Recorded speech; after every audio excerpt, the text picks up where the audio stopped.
This podcast is brought to you by Flipper, the #1 marketplace to buy and sell online businesses and startups. So if you own or run your own online business, have you considered selling your site, your store, your tech, or your app? Well, with world-class combined matching technology, dedicated brokers, and end-to-end services, all at the most efficient price, Flipper makes selling your online business simple. So to get a free valuation, simply visit flipper.com/techtalks. Each month, thousands of online business owners exit with Flipper. Again, to learn more, visit flipper.com/techtalks. Welcome back to the Tech Talks Daily Podcast, a place where we discuss how tech trends such as AI, machine learning, IoT, AR, VR, blockchain, crypto, and the digital transformation of everything are already reshaping our world.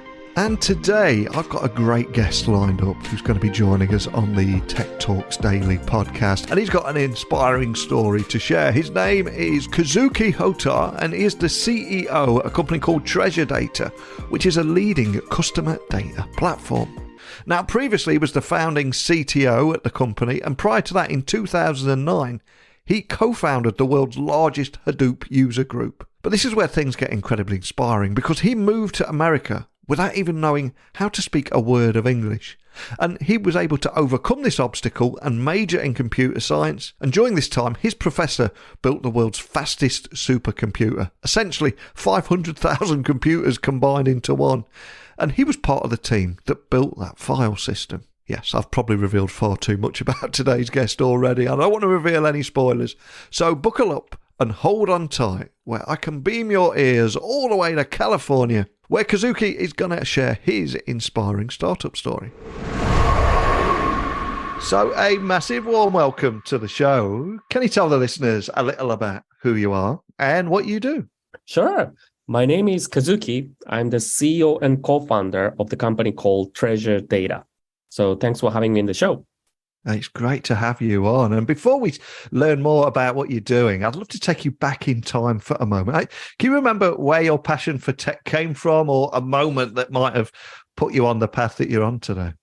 Sure. So I was like maybe 13 years old and 14 years old. And I was a huge fan of the games, right? So like other kids were playing a lot of games. And one day, my father actually bought me the mobile phone, which runs the Java, which means anyone can build any programs running within this mobile phone. It was around, I think, 1998 or something. I somehow built a shooting game by reading some of the programming books. And then all of a sudden, I got 500,000 downloads in Japan. And one day, I was actually coming back from school to my place, taking the ride and train in Japan. And then the girl next to me was actually playing my game. So I was like, whoa, right? This random dude in the rural areas of Japan built this application, 500,000 people download it, and next to me, someone is playing my game without knowing I'm the creator. So since then, I'm falling in love with the tech, how impactful you can be in this world. Man, what an incredibly cool story. That must have felt amazing at the time. Were you tempted to say, oh, you don't want to be that guy. You don't want to be that guy that decided my life. That decided my life. Yeah. Oh, man. But you didn't say anything because you don't want to be the guy that goes, oh, I created that. You don't want to be that guy, do you? I didn't want to say it. And I also read, I think it was in 2009, you co-founded the world's largest Hadoop User Group. Can you share that story too? Sure. So before diving into that, I majored in computer science after having that amazing tech experience. And my areas of research was HPC, high performance computing. And it's all about how do we build the fastest supercomputer on the earth? Yeah. And my professor has built it. He built the fastest supercomputer on the earth at that time. I was a part of the team to build the file system for that supercomputer. So if you know, file system is the heart of the system to process large amount of data, right? So, I built a part of the team to build a file system for that supercomputer, but that environment is only limited for the government use. So they learn a lot of simulations like nuclear aerodynamics and all these, right? Energy. But then I was thinking the power of data is not just within government. You need to realize, okay, the data will be exploded over the next 20 years. And then you probably have to democratize the power of data across the world. So that's when I was interested in this technology called Hadoop. Hadoop is basically an open source implementation of how Google is processing huge amount of the data. But it's open source, meaning everyone can use it, right? So I started running that software in my laptop. It didn't work on it. So, I started contributing some code. At the same time, I started organizing the Hadoop community in the Japan. That became just 3 nerd people, including me, to 3,000 people in 2 years because of the big data era, right? And then, I talked with many people who manage this huge amount of data. So that is the story behind building the world's largest Hadoop community at the time. Wow, that's amazing. And eventually that path would then lead you to becoming the CEO at Treasure Data, which is present day, of course. And for people that haven't heard about it, Treasure Data is a leading customer data platform. But again, for people hearing about it for the first time, what's the story behind the company and the problems that it set out to solve with tech from the outset? Yeah, sure. So we are a SaaS company, like software as a service company. So we provide the subscription cloud software to many of the B2B, businesses, right? Yeah. Fundamentally, what we solve is killing the bad experience, customer experience from the world. For example, I've been one of the internet cable providers customer for 12 years. I live in California. One day I got this email, hey, fiber is finally coming to your house. I was so excited because I need fast internet for the work. I'm also the gamer. I need low latency, right? So I immediately called that cable provider. First, I need to wait like 30 minutes. And second, they didn't know about me. They're asking my phone number, even though I'm calling from my phone. That's kind of dumb, right? Yeah. They didn't know what plan I'm on after 12 years. Like, you have to know I'm the fastest tier internet and cable subscribing for 12 years. And they didn't know.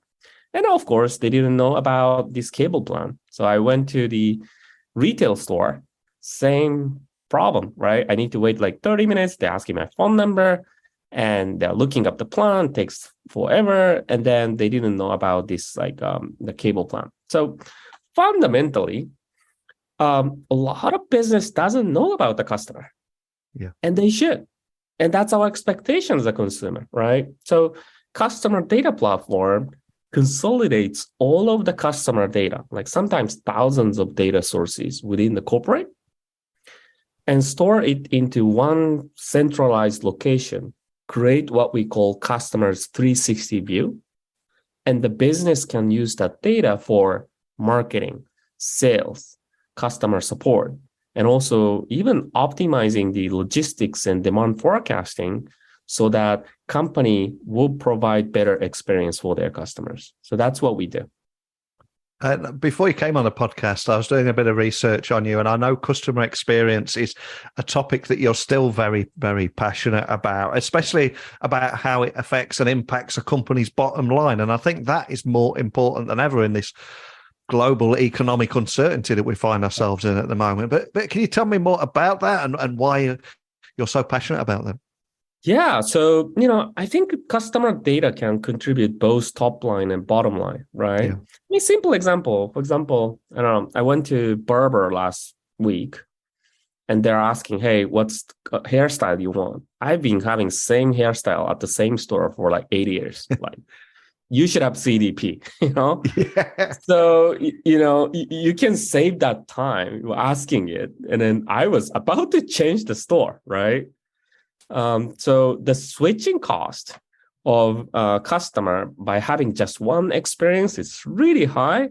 You just immediately lose the loyal customer for more than 10 years by one bad experience, and a company cannot afford to it, right? Yeah. That's how we can, save the bottom line. And obviously, we can consolidate a lot of technology. There's a lot of obsolete customer data management solution in an enterprise, but you can unify them all into our solution so that you can save millions of dollars. And I presume that obviously maintaining that level of efficiency, especially during times of a down in the economy, that's key for every business right now, isn't it? Exactly. And, what we observe is, for example, marketing department, right? It was a good economy. They spend a lot of money for TVs and ads and all these. But then within this downtime, the transparency or ROI, proving it is really important, right? Yeah. So what we observe is marketing budget is rather decreasing this year. But at the same time, investment into data analytics is increasing. What that means is CEO is asking the head of marketing, CMO, hey, where are you spending? Are these campaigns bringing in more businesses or customers? And show me the data, right? So that's what's happening in this economic downtime. And as I said a few moments ago, your passion for this topic still shines today. And I'm curious, as people are coming to you and asking for your solutions and your insights, what is it that's keeping you up at night? And how do you keep your curiosity and open-mindedness and passion alive? Because it is very easy when you get caught into the day-to-day of being a CEO that you could lose that somehow. So how do you keep all that alive, and what's keeping you up at night at the moment? Yeah, so one of our angel investor was Jerry Yang, who is the founder of Yahoo, the search engine company. And he's always talking about this 10x thinking, right? Okay, what if, what it takes to bring your revenue into 10x from now? Yeah. Right. And at that point, you have to change a lot of things, how you operate the company. So when we were around $1 million annual recurring revenue, I was always thinking about 10 million. When we finally become 10 million, which I saw we came far, I was thinking about 100 million. And, our original plan was to hit 100 million for the first 5 years. It didn't happen, but we did it for the first 9 years. Little late, but it's a great achievement still, right? I think the potential of the company really correlates with CEO's ambition. So I'm now always thinking about how can we bring this company to 10x more. So that's probably the key, to be really open-minded, learn, and sometimes need to do a lot of unlearning because the way we operate doesn't applicable for the 10x. And also, when I was doing that research on you, I also read that in your free time, excuse me, you enjoy building up your sake collection, importing cases from Japan every single month. And during the pandemic, I think you also learned how to properly cook sashimi style sushi, and also a big fan of Fortnite. So on behalf of everyone listening, what is your secret to getting the balance right of being a successful tech business while also getting time to explore and do the things that you love? Because when I was researching it just seemed that you've got that balance right and you've still got time for you and the things that you enjoy. Yeah, I always plug off myself towards the end of the day. So I go to the gym. And I think it's really important. First of all, you have to love the work, right? Yeah. I always don't think my work is like a work. I'm just doing this because I love it. And that's probably the tendency for entrepreneur. But at the same time, I also have a CEO coach, and a lot of CEOs struggle to unplug yourself and then, having challenging mentally and physically. So having this 1 hour or 2 hour window towards the end of the day just to unplug is really important. So for me, that's all about let's say something like sake or, workout in the gym or playing Fortnite and, beating some kids, by shooting. So that's a fun part. 100% with you. And in your career, obviously, you've been had an incredible journey and experienced so much. What would you say have been the biggest lessons that you've learned throughout your career in tech? Is there anything that stands out that might be useful to a founder listening at the very beginning of their career? Yeah. So when we started the company, there's a lot of similar startup.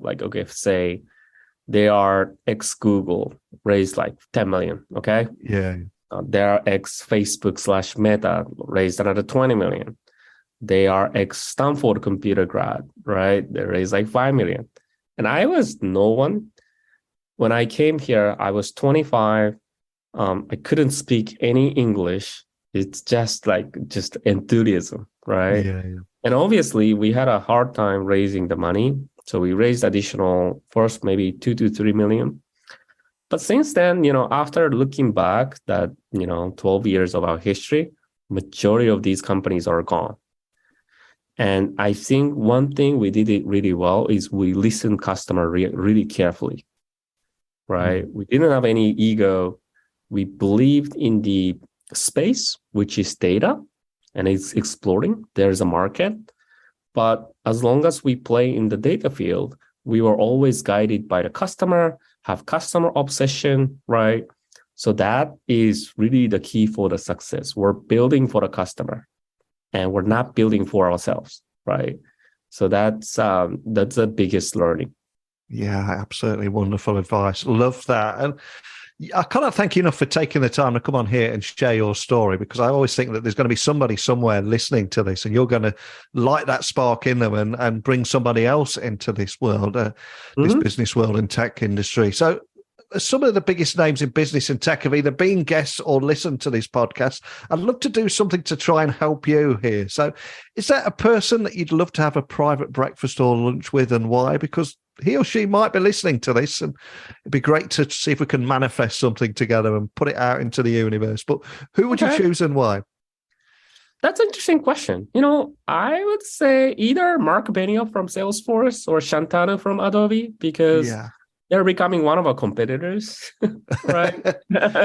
So I always feel amused and more entertained by talking with the, same industry leaders. And I'm sure, they built a huge business. So I'm sure I have a lot of things to learn. And, for us as an underdog for them, I would love to have more conversation around how to build a scalable business and all this. And I'm sure they will be interested in our space as well. Awesome. Well, I'll send that out into the ether. Let's see what we can make happen together there. But before I let you go, for anyone listening, just wanting to find out more information about Treasure Data, dig a little bit deeper, maybe even ask your team a question or two, what's the best starting point for everything? Sure. Again, Treasure Data provides CDP, customer data platform. If you want to improve customer experience by using customer data, that's us. To find out more information, please visit our website, www.treasuredata.com, www.treasuredata.com. I'm also advising a lot of startups and founders. So please connect with me on LinkedIn under the name of Kazuki Ohta. As I said, there's so much I love about your story, and especially as you mentioned there about arriving in America without even knowing how to speak English, overcoming that obstacle and majoring in computer science. And during your time, your professor built the world's fastest computer. You're a part of that team, and to what you're doing now. There'll be somebody listening somewhere in the world. I know you're going to inspire them, and just thank you for taking the time to share your story. Really appreciate it.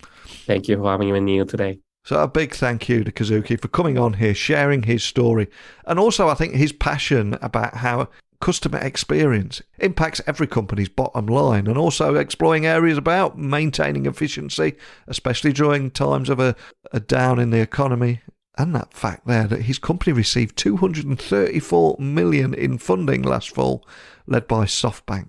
So many big talking points, and what just a great guy and a great story. And if you've got a story like this, I want to hear from you. And there are many ways that you can contact me. Simply email me at techblogwriter@outlook.com. If you would like to slide into my DMs and send me an audio message on LinkedIn, Twitter, Instagram, or TikTok, you can find me at Neil C. Hughes. I always like to finish every episode by saying technology works best when it brings people together. And the fact that you tune in every single day further proves that point. So I hope you'll join me again tomorrow.